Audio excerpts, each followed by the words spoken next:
MMA Rants and Raves, UFC 107, December 12th, Memphis, Tennessee, Mir vs Cheick Kongo. You know what, guys? This is a prediction, but I got a rant. That's what really this is about. I got a serious rant about this fight. Why in the world is Mir facing Cheick Kongo? I mean, there's a guy. Do you remember who this guy's name was? The guy who was supposed to face Brock Lesnar, who trained for the fight of his life, was well rested, ready to go more than any other fighter right now. Why isn't he in this card? Why isn't Shane Carwin in this card?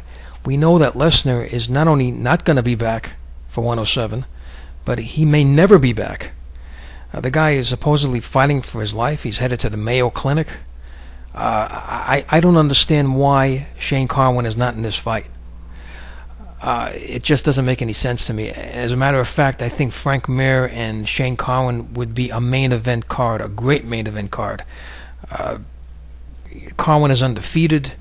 He's beaten one very good fighter. I mean, he still has some things to prove, but I would love to see him in the octagon against Mir, who's one of the best well-rounded heavyweights right now.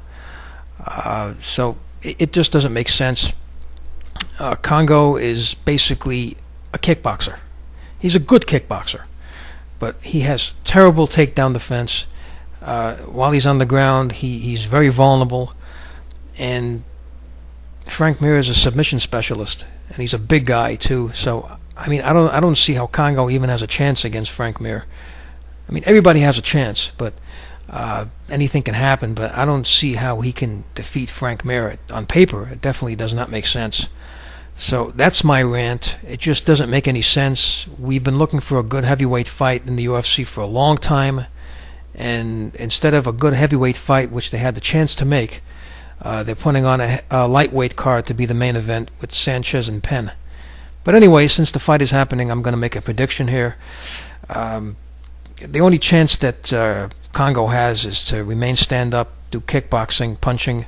He does have some knockout power, so there's a possibility he may get lucky, but Mir is too good. He's too smart of a fighter to do a stand-up with this guy.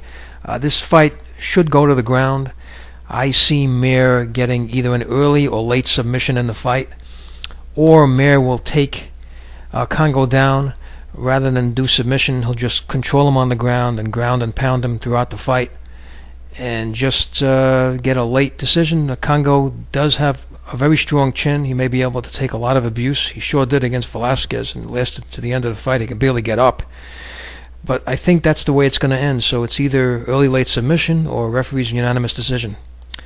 This is an early bird prediction, so you guys are going to have a lot of time to talk about this, and I would love to hear your comments.